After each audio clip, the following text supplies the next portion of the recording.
Seu...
Olá, povo de Deus, boa tarde. Louvado seja Deus pela graça da gente estar aqui. Hoje nosso estudo mais cedo. Graças a Deus, muitas coisas aí na nossa diocese. Daqui a pouco vamos ter compromisso aqui também. Às 20 horas, vamos estar acompanhando mais um momento do Tríduo em memória de Dom Frank e dos combonianos. E a igreja em missão é a igreja em comunhão também. Em nome do Pai, do Filho e do Espírito Santo, a graça de nosso Senhor Jesus Cristo, o amor do Pai e a comunhão do Espírito Santo estejam convosco. Bendito seja Deus que nos reuniu no amor de Cristo. Inspirai, Senhor, as nossas ações, ajudai-nos a realizá-las, para que em vós comece e termine tudo aquilo que fizermos. Por nosso Senhor Jesus Cristo, vosso Filho, na unidade do Espírito Santo. Amém. Senhor, nos abençoe e nos dê um bom estudo. Em nome do Pai, do Filho e do Espírito Santo. Então, minha gente, nós estamos segundo encontro de introdução ao livro do Deuteronômio. Serão 3 encontros. Depois a gente vai dar sequência com uma programação bonita com a Pastoral Bíblica Diocesana. Isso mesmo. A Pastoral Bíblica formada por algumas pessoas, distribuída na nossa diocese, vai estar assumindo às quartas-feiras a nossa formação dos 5 encontros que estão previstos nesse livro bonito, A Lei a Favor da Vida, entendendo o livro do Deuteronômio. Então, a aula passada, o encontro passado, a gente fez um passeio na história da salvação, na chamada linha do tempo. Essa linha do tempo, alguns elementos são importantes a gente ter na mente sempre. Por exemplo, quando a gente fala dos patriarcas, qual é a data que vem na mente? Mais ou menos 1800 a.C. Quais são as pessoas que vêm em mente? Abraão, Isaac, Jacó, as esposas, os filhos e assim por diante.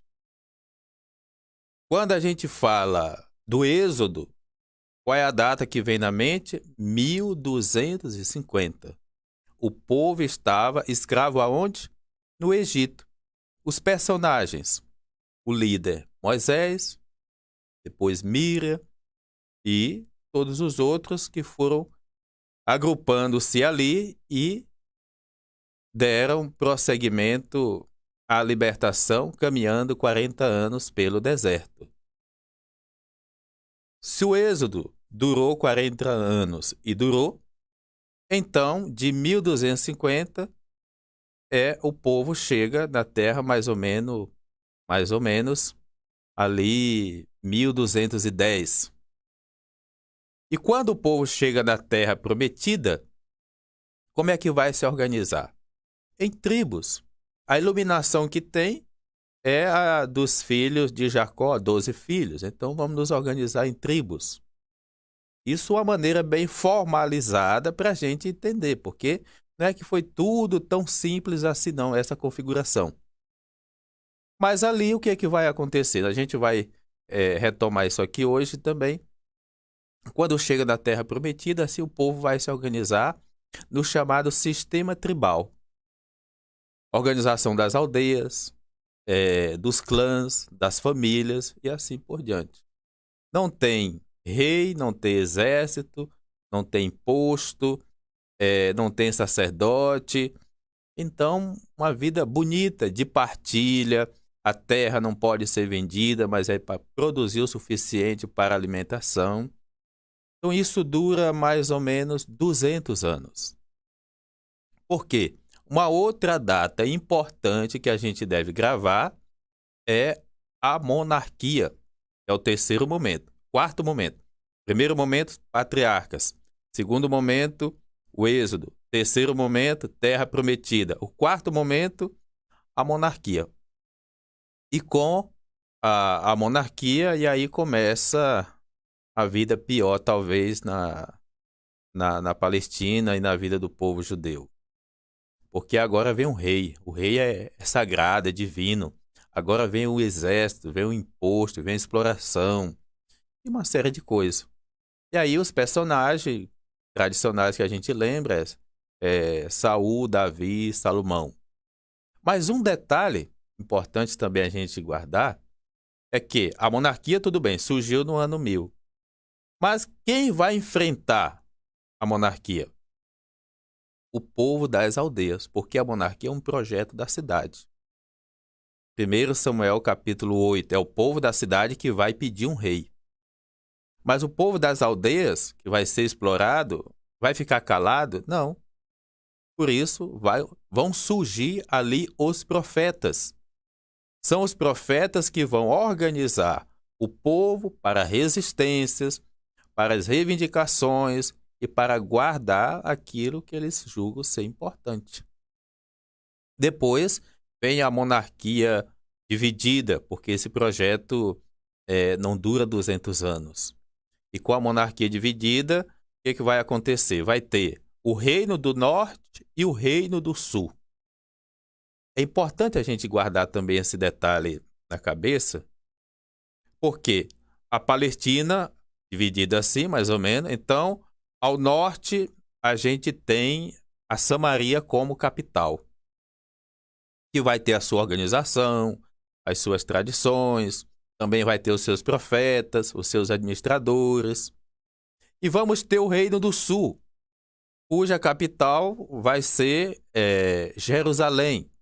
Claro, com a sua organização, seus reis e tudo. Mas todo o poder dividido enfraquece. Então vai chegar o momento que o Reino do Norte vai ser destruído, a própria Samaria vai ser destruída, nos termos técnicos vai ser conquistadas, né, como a gente diz também nos dias de hoje. Mas conquistar significa o quê? Invadir, matar os líderes e os impérios de fora vão tomar de conta. E depois vai acontecer a mesma coisa também com o Reino do Sul. No caso, com Jerusalém, que vai ser invadida pelo Império Babilônio e vai levar o povo exilado. A data do exílio é outra data que a gente não pode esquecer. Principalmente essa que configura melhor o exílio da Babilônia. 587 a 539 aconteceu o exílio da Babilônia. O povo foi levado. Na verdade, foram 3 deportações. Mas a gente marca essa data porque ela se aproxima do número 40. Depois do exílio, o povo fica quase 40 anos lá também. Aí tem um retorno. Quando o povo retorna para a sua terra, aí é que vai começar um outro tempo, vai começar, digamos que, um novo modelo, que não é mais o modelo do sistema tribal, que não é mais necessariamente o modelo da monarquia, mas agora vai reinar a chamada teocracia. Os impérios vão continuar mandando, mas tem esse detalhe muito forte, porque sacerdotes, líderes religiosos, vão ser usados para justificar aquilo que o império quer. Então, é nesse retorno que são escritos também alguns livros que constam aí na nossa Bíblia, até chegar Jesus, porque depois vai vir o Império Grego, depois vai vir o Império Romano, 63 antes de Cristo, e vai continuar um pouco mais na era cristã. Então, essa linha do tempo a gente precisa ter na mente, para que quando a gente vai ler um livro da Bíblia, precisa ter esse dado. O livro que eu estou lendo e a parte do livro que eu estou lendo, ela está no período dos patriarcas, ela está no período do Êxodo, ela está no período do sistema tribal. Por exemplo, Salmo 133. Oi, que prazer, que alegria, o nosso encontro de irmãos. Já diz que é um salmo da vida das comunidades. Quando foi que se viveu melhor o espírito da vida comunitária no Antigo Testamento? Na época do sistema tribal. Então eu sei que este salmo está localizado entre o ano 1200 até próximo ao ano 1000. Agora, quando você lê o Salmo 2, que a gente canta no Natal, né? Reis e nações se amotinam e tramam por quê? Quer dizer, vai colocar o rei como uma figura importante e tudo. Então, já está dizendo, rei, claro que é da época da monarquia. Então, é importante a gente ter essas noções para que a gente não vá de todo alheio ao estudo e à formação bíblica. Tá bom? Disso isso em linhas gerais, mas vamos ler juntos agora o que está previsto e proposto aqui hoje. Voltando um pouco, sempre é bom, importante retomar. O livro é do Deuteronômio. O título Deuteronômio origina-se de uma interpretação equivocada feita pela tradução grega, na qual a expressão cópia da lei foi traduzida por segunda lei. Então, no hebraico, por exemplo, as primeiras letras que estão no início de um texto, elas dão nome ao texto. Então, quando você pega o livro do Deuteronômio, lá vai dizer assim, as palavras de Moisés. Só que aí, como é que eles iam traduzir isso? Como eles estavam copiando, ao invés de colocar cópia da lei, eles colocaram segunda lei. É por isso, Deuteronômio, literalmente, vai significar segunda lei. O livro é composto de 3 discursos de Moisés e suas últimas palavras. O primeiro discurso está no capítulo 1, que vai até o capítulo 4, versículo 43. O segundo discurso vai do capítulo 4, versículo 44, até o capítulo 26, versículo 19.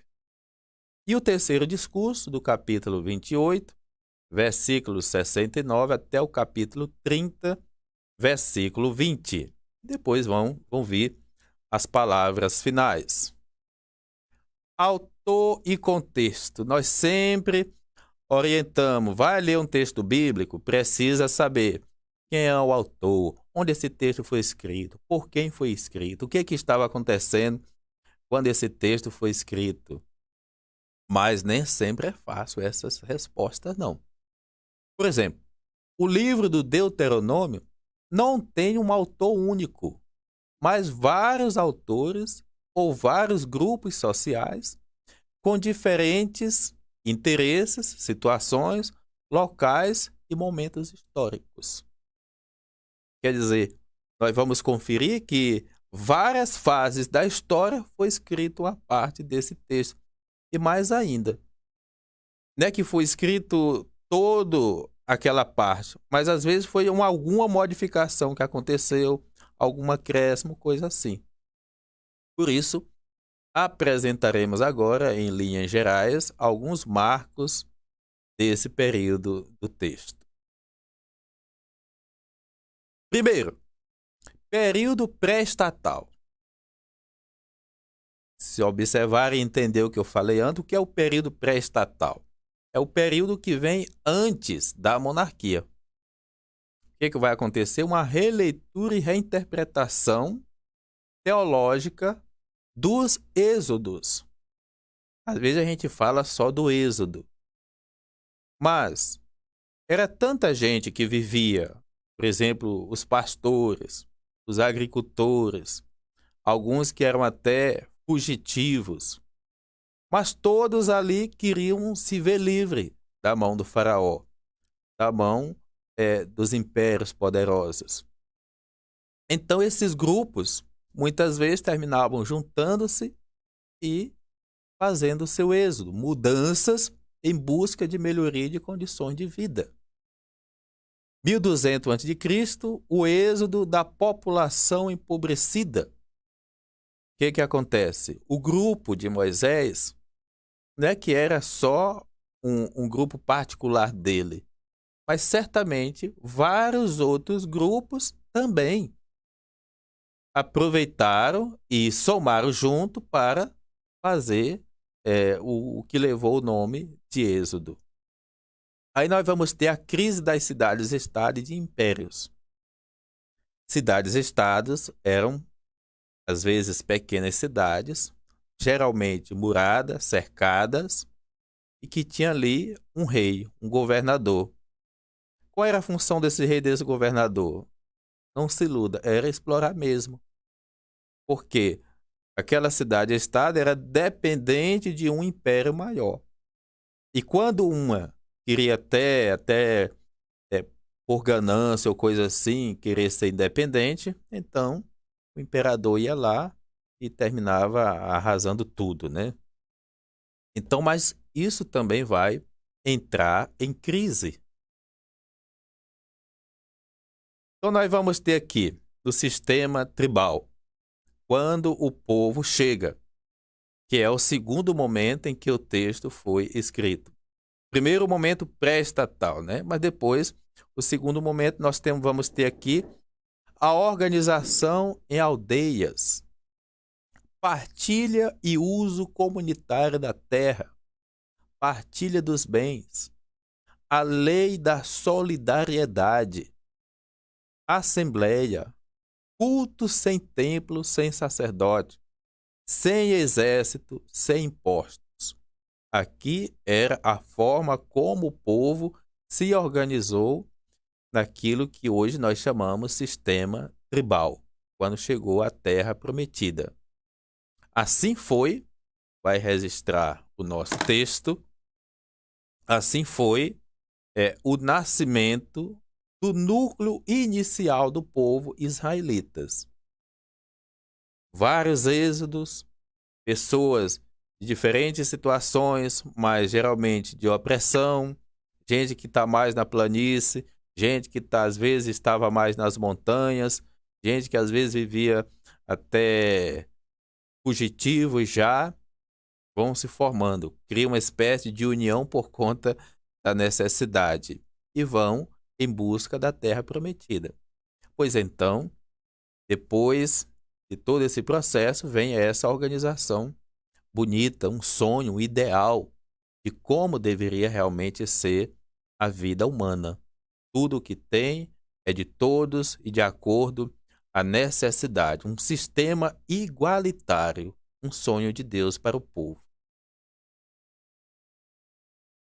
A semente das leis sociais mais antigas presentes no Deuteronômio provavelmente nasceu no período pré-estatal, que é justamente a época do sistema tribal, na terra fértil da vida das famílias, clãs e tribos.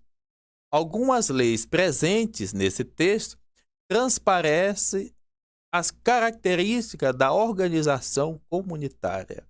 A comunidade sempre foi o espaço do reino de Deus. Por exemplo, aqui nós vamos ter algumas citações que viraram leis das comunidades, dos clãs, das tribos naquela época.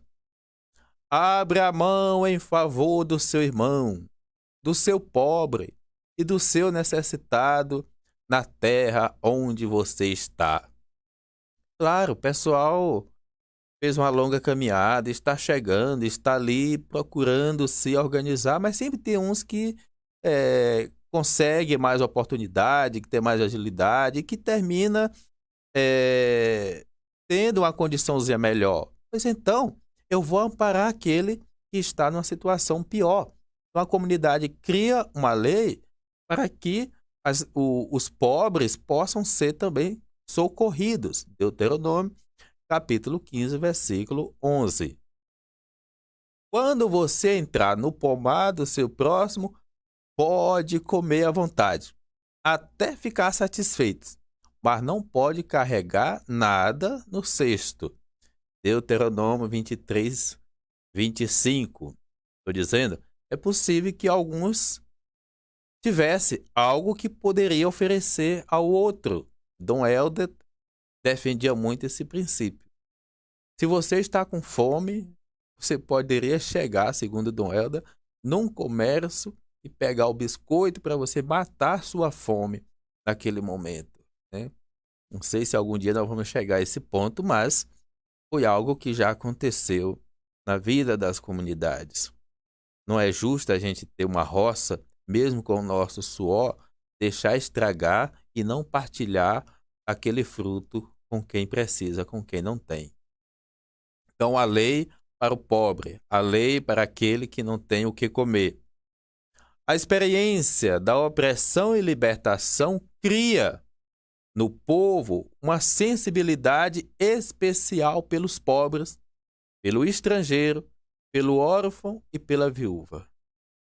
Imagine, depois de fazer 40 anos de caminhada, depois de ter sofrido no Egito, o povo começa a se organizar e sabe o que significa pobreza, o que significa necessidade, e por isso resgatam valores como a solidariedade. Solidariedade é não deixar o outro sozinho na hora que ele mais precisa. Como a partilha, colocar em comum, né? Atos dos Apóstolos, capítulo 4, versículo 31. Eles colocavam tudo em comum. Isso é muito importante. Depois, essa experiência de fazer com que o pobre seja acolhido porque eles são pobres.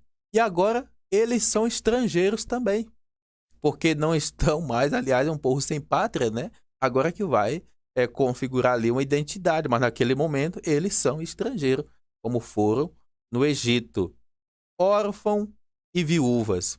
Então, esses serão os acolhidos. É importante lembrar que essas leis do estrangeiro, do pobre, do órfão, da viúva, são leis criadas, construídas na época do sistema tribal, vida comunitária, organização das aldeias, dos clãs, das famílias. Lembro a data de 1200 até mais ou menos o ano 1000.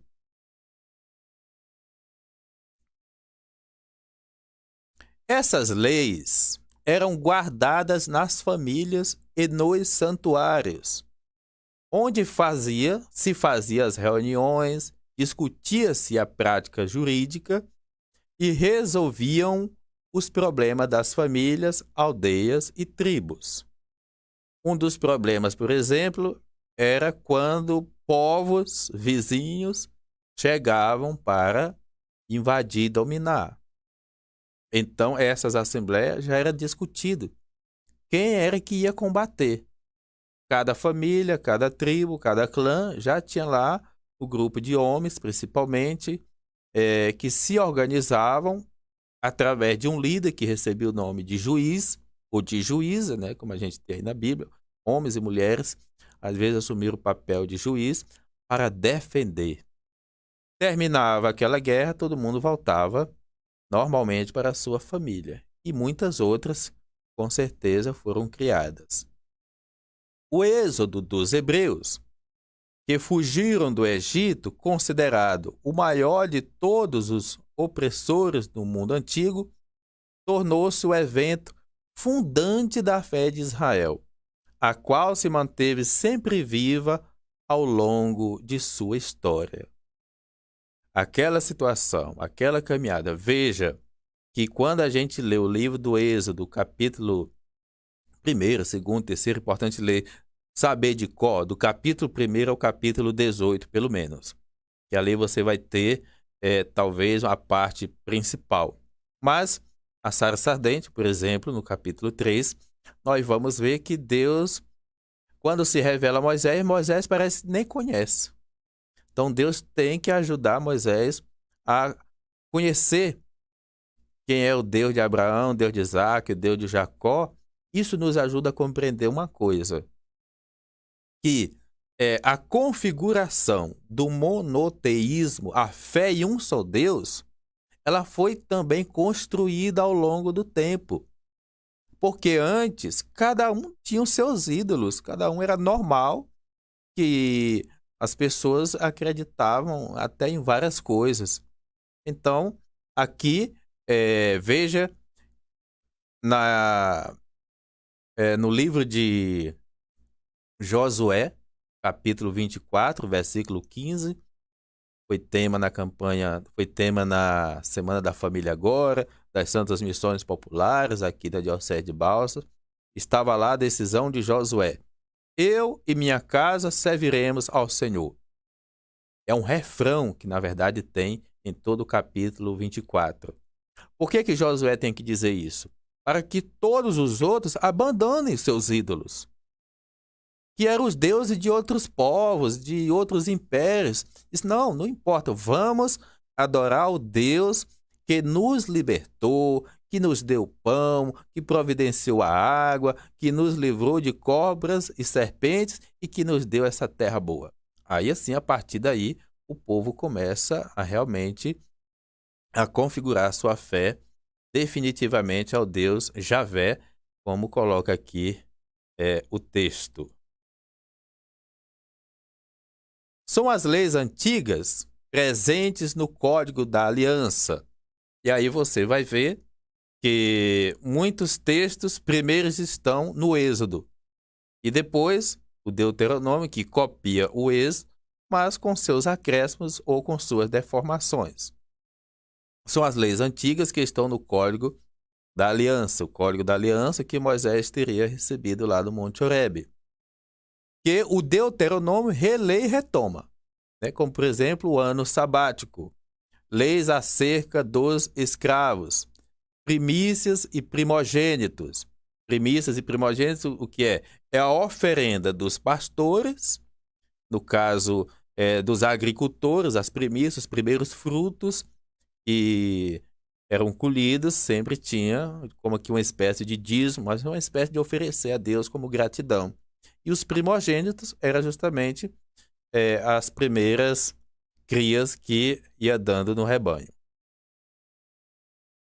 A maioria dos primeiros israelitas eram cananeus e prestavam culto a várias divindades, como a gente falou, cultuadas na sociedade de Canaã, onde esse povo morava.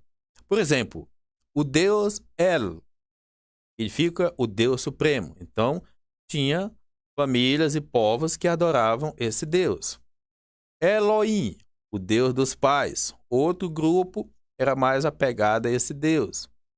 Baal, o Deus da chuva. Outros adoravam esse Deus. Aserá, famosa Aserá, a deusa da fertilidade. Outro grupo adorava esse Deus.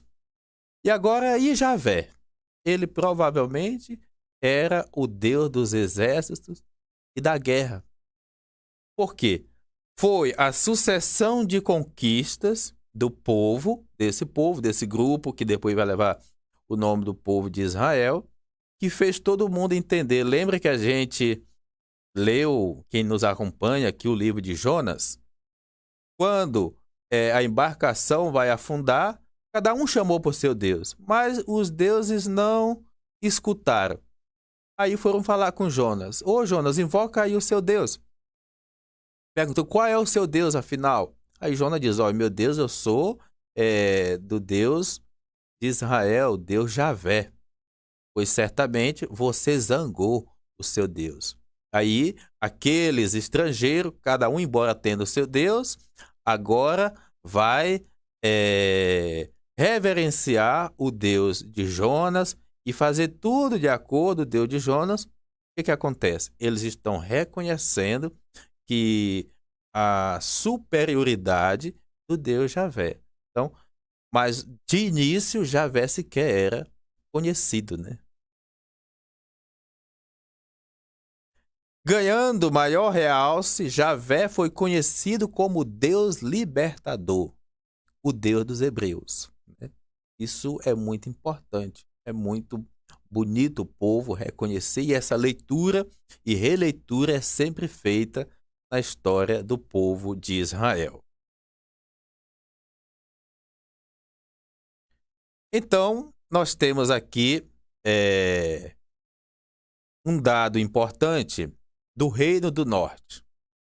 Primeiro, nós tivemos os textos que foram escritos antes da monarquia. Agora, nós vamos ter algumas partes do texto do Deuteronômio que foram escritos no contexto da monarquia, principalmente da monarquia dividida. E aqui nós vamos ter primeiro o Reino do Norte. Com Jeroboão II, 743 a.C., Israel do Norte cresceu muito. Realmente, mas o crescimento significou o quê? O crescimento da elite, principalmente. Então, reconquistou toda a região do Mar Morto, todos os limites ali ficou sobre o poder de Jeroboão II. Então, ele pôde intensificar o comércio internacional, opulência da elite de Samaria, porque a Samaria agora era a capital. Amós vai denunciar, porque no Reino do Norte lá está Amós junto às aldeias combatendo esse sistema. E aí que começa a chamada política de centralização. Essa política de concentralização, claro, ela tem como finalidade fazer com que tudo agora possa ser controlado. O comércio passa a ser controlado, o tributo passa a ser controlado. Mas o que vai ser controlado também? O culto que era feito a Javé. Porque o que acontece? Mais à frente isso vai ser pior ainda. Era normal que as aldeias tivessem os seus santuários. Que as aldeias onde faziam uma experiência profunda de Deus, ali o pessoal construía um santuário. E não a um ídolo mais, mas ao Deus Javé a si mesmo. Só que já aqui já começa a condenar esses santuários para que tenha apenas um ponto central, porque ali vai ser mais fácil controlar os impostos. Aí o que acontece? Javé, que era o Deus libertador, tornou-se o Deus oficial do Estado. Aí mata as forças. Porque se Javé é o Deus do rei, por exemplo, do tirano, então como é que fica o Deus do povo, Deus das aldeias? E isso vai fazer com que os profetas vão também reagir contra esse monopólio que os imperadores vão ter do Deus que outrora era libertador, continua libertador, mas o discurso dos grandes termina deformando essa ideia. O grupo profético popular, por que popular? Do meio do povo, porque o rei também tinha os seus profetas. O grupo profético popular fez forte oposição à monarquia, fortalecendo as leis sociais em defesa dos pobres. Lembram? As leis sociais era a lei em favor do pobre, de quem não tinha o que comer, do órfão, da viúva e do estrangeiro. realidade que transparece no núcleo do Decálogo, que está lá em Êxodo 20, de 1 a 21, e do Código da Aliança, Êxodo 20, 22, 20 a 23, 33, redigidos primeiramente no Reino do Norte, na Samaria. Após a morte de Jeroboão II, por volta de 743, o cenário de Israel do Norte mudou completamente. Claro, quando é que esses reis não morreram de velho, não. Morreram em combate, lutando, às vezes defendendo, mas às vezes atacando também, sempre por ganância. Então, se mata um rei, aí vai ter um outro dominador. Diante da pressão assíria, quem passa a dominar agora, o poder central de Israel do Norte ficou cada vez mais enfraquecido e viveu um momento de forte crise, queda de Samaria. 722, Samaria agora passa a ser dominado pelos assírios. Fez que grande número de pessoas fugisse para Judá, levando consigo as diversas tradições de Israel do Norte. É importante esses detalhes. Por quê? O nosso livro tem como tema a lei a favor da vida. Mais uma vez a gente traz presente. Por quê? Muitas leis nós vamos encontrar no Deuteronômio.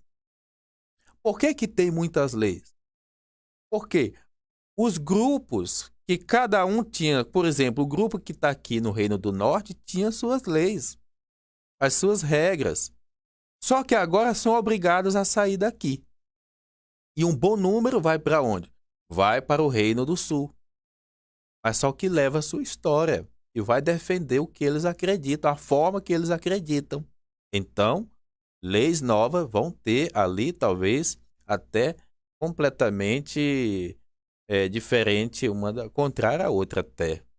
Então, quando a Samaria 722, importante guardar isso, Samaria foi destruída, então um grande número de pessoas fugiram para Judá.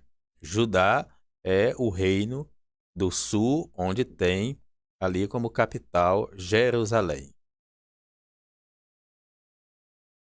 Então nós vamos ter agora a reforma de Ezequias, que não vai terminar, né? Mas é um outro momento em que esses momentos que nós estamos citando agora são momentos em que textos do Deuteronômio foram escritos e coloca também ali o seu contexto, para você ter ideia do quanto é complexo a gente compreender esse livro.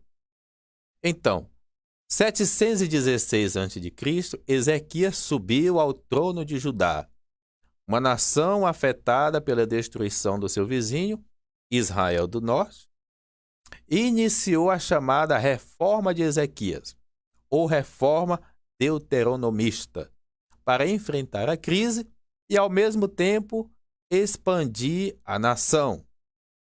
O Rei Novo começou ali e já começou com essa visão. As leis sociais aplicadas no momento da crise, Deuteronômio 14, 28 a 29. A guerra e a queda de Samaria provocaram a ida de grande número de refugiados para Judá, já falamos, o que obrigou o rei Ezequias a decretar leis sociais para amenizar a grave crise de explosão demográfica envolvendo estrangeiros, órfãos e viúvas. Antes era para proteger o estrangeiro, o órfão e a viúva. Mas, como eles economicamente não vão somar muito, e agora eles são obrigados a sair da sua região para outra região, o rei começa a criar leis e certamente isso vai contribuir muito para que futuramente o pobre, o estrangeiro, o órfão e a viúva existam até como que leis de discriminação e de exclusão. O florescimento e a consolidação de Judá como Estado vai ser uma outra decisão de Ezequias. Com a destruição do seu concorrente Israel do Norte, Judá, com capital em Jerusalém, foi integrado ao comércio internacional. Agora está importante a Síria, aumentando o lucro com o comércio do mundo árabe. Judá começava a florescer com o surgimento de uma elite ambiciosa e corrupta. Quem é que está lá no Reino do Sul? Miqueias, para fazer o seu papel de profeta, denunciar o rei e defender o povo das aldeias. A lei da centralização e a fé no Javé oficial. O que é o Javé oficial? É o Javé da corte. É o Javé que agora inspira ali a ordem do rei.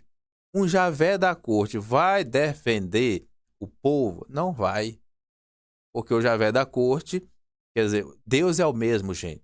Eu digo a forma que os grupos de diferentes maneiras vão interpretar Deus. E vão colocar coisas na boca de Deus que Deus nunca disse, que Deus nunca fez, mas são eles que estão dizendo. E vão dizer que foi Deus, né?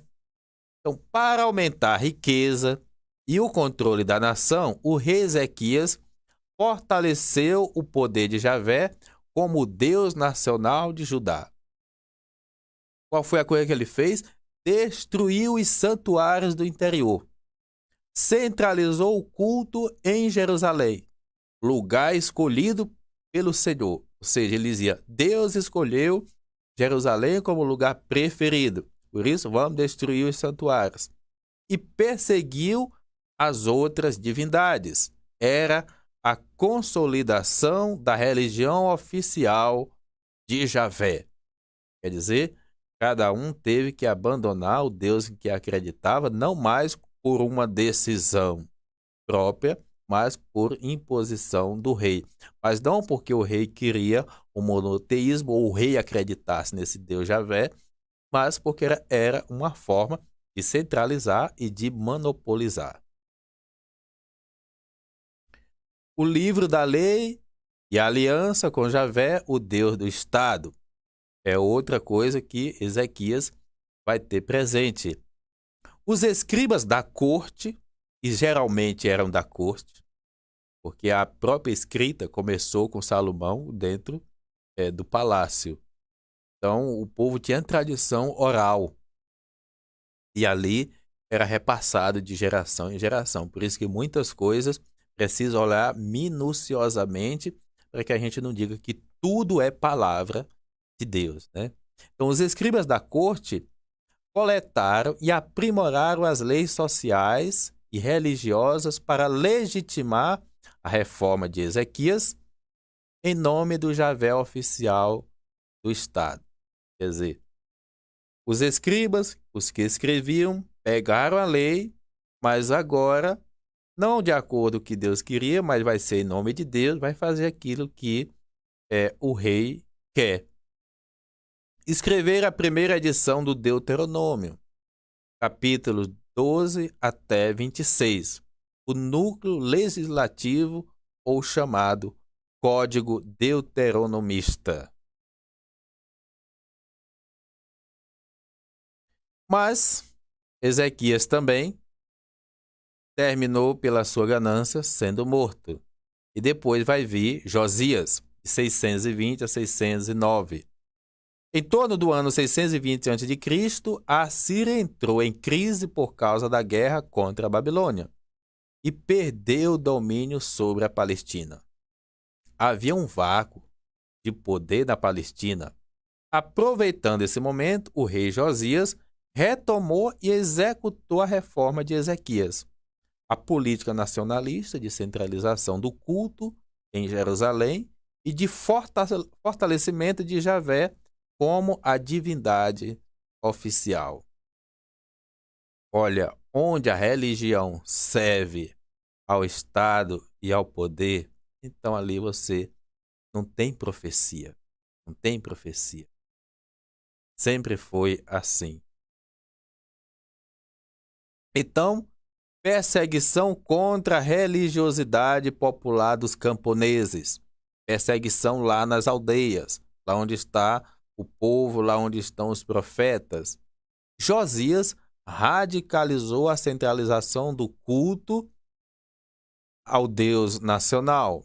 Fez o Estado apropriar-se da festa familiar da Páscoa, que é a festa mais importante, porque lembrava o êxodo, a caminhada, e perseguiu a prática religiosa dos camponeses.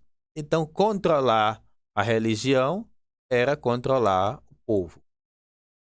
Outro dado da reforma de Josias, a destruição dos santuários do interior e dos objetos de cultos às outras divindades.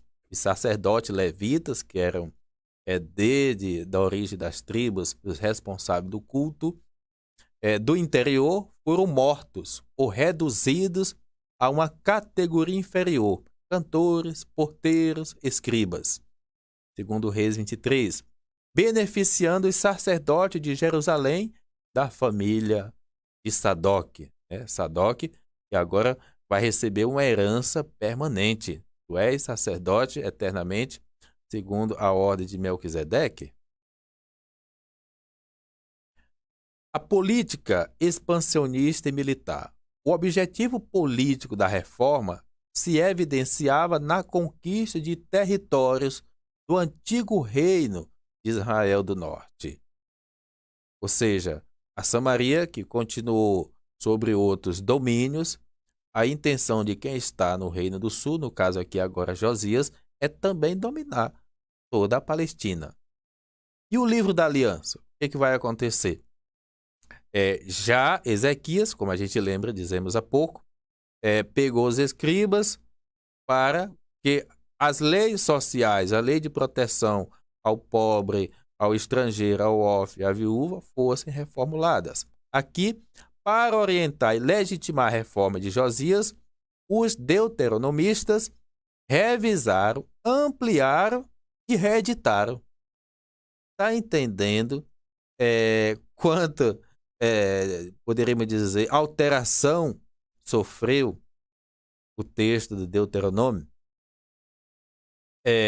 Do capítulo 12 até o 26, transformando no que está no capítulo 4 até 28, 68, e chamando o livro da aliança. Quer dizer, você dá um nome que tem uma força maior, mas ao mesmo tempo você está traindo o original. Javé, o Deus do Êxodo, e o Deus nacional de Judá. O que vai acontecer? A aliança entre Javé e o seu povo foi fortalecida. Ainda no contexto de conflito com o faraó do Egito, os deuteronomistas mostravam Javé como o Deus do êxodo para legitimar a política expansionista e militarista do rei. Quer dizer, pegou o Deus que estava na forma de organização do povo, das aldeias, do êxodo, da libertação, e agora é esse Deus que vai impulsionar, vai justificar as guerras, que vai justificar a ideia do imposto que deve ser pago, e assim por diante. Isso vai piorar, não vai melhorar por enquanto, não. A obra Deuteronomistas. Os deuteronomistas, esses que escreveram o texto aí na época de Josias, começaram a elaborar uma obra historiográfica chamada Obra Histórica Deuteronomista, que está de Josué até 2 Reis, para fundamentar a identidade histórica do povo de Judá e mostrar superioridade de Judá em relação ao Reino do Norte. Então, um texto que vai justificar a importância ou dizer que o rei deveria dominar tudo. É compreensível que Ezequias e Josias sejam elogiados sem restrição dentro desses textos aqui, de Josué até o 2 Reis, porque Josias deu continuação àquilo que era o projeto de Ezequias. Não porque ele, digamos, gostasse de Ezequias, mas porque ele viu que era um projeto de dominação que daria certo. Temendo perder a independência e os territórios, Josias enfrentou as forças egípcias e morreu na batalha contra o faraó Necão, em 609 a.C., que estava subindo pelo litoral para a Síria. Com a morte de Josias, Judá foi engolido pelos invasores, Egito e Babilônia. Foi o fim da reforma e o início dos desastres nacionais. Outro momento forte, lembra que a gente falou, a redação do texto do Deuteronômio, que está aqui no período do exílio. No exílio foi escrito muita coisa. E um texto famoso é Gênesis de 1 a 11. Mas vejam aqui também. Joaquim, 609 a 597, e Sedecias, sucessores de Josias, maltrataram o povo. Foram instigados pelo Egito e se rebelaram contra a Babilônia, provocando desastre nacional. A segunda invasão, promovida pela Babilônia, 587 a.C., provocou a destruição de Jerusalém e o exílio. Quando a gente lê 2 Reis 23 até o final, você vai ver como foi triste. Nabucodonosor cercou por 3 anos Jerusalém até que conseguiu dominar, matou o rei na frente dos filhos e levou o povo exilado para a Babilônia. A segunda invasão promovida pela Babilônia, essa data, provocou a destruição de Jerusalém e o exílio. Em meio, olha aqui, a pergunta que vai gerar uma resposta cujas consequências estão até nos dias de hoje. Em meio ao sofrimento e desespero, os sobreviventes da cidade de Jerusalém se perguntavam: quem foi o culpado? Assim também o povo lá no exílio vai fazer a mesma pergunta. Javé, o Deus nacional de Judá, abandonou seu povo? Agora que as coisas estão erradas, aí vão perguntar. Né? Atribuir a Deus o que Deus nunca fez. Ou Javé foi derrotado por Marduk, que era o famoso deus babilônio. O deus dos babilônios, de acordo com a teologia da época. As respostas estão na redação exílica do Deuteronômio. Textos escritos por escribas levitas, outrora a serviço do templo de Jerusalém. Precisa um olhar sagrado. Lembro sempre a palavra da nossa professora Maria Antônia, que ela dizia: o texto é sagrado, porque quem escreveu, escreveu inspirado por Deus. Mas nós que lemos, temos que ler também com inspiração, com zelo, com cuidado, para que a gente tenha essa percepção de tantos detalhes que estão aí para nos enriquecer também. Depois, revisão e ampliação do Deuteronômio. Os escribas levitas revisaram e ampliaram o Deuteronômio 4, 44 a 28, 68, para confirmar que o desastre nacional do exílio foi causado pelo rompimento da aliança por parte do povo, sobretudo dos governantes, desencadeando a cólera e o abandono por parte de Javé. Gente, quando a gente lê esses textos, tudo é Deus que faz. É Deus que manda matar, é Deus que manda ir para a guerra, e o que não dá certo é castigo de Deus. E é por isso que isso está muito no imaginário. Mas quem foi? Era Deus que estava na ganância do povo? Era Deus que estava na ganância desses reis? Então, desconfiem. Na verdade, não tem nada de Deus. O que tem é justamente homens e mulheres de ontem e de hoje usando o nome de Deus com interesses próprios. Agora vem a questão. estão no exílio. Por que nós fomos para o exílio?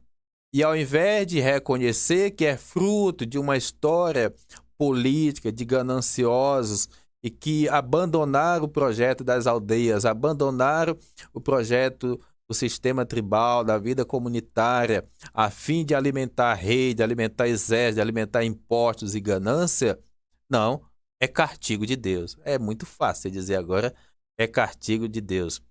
Então, desencadeando a cólera e o abandono por parte de Javé.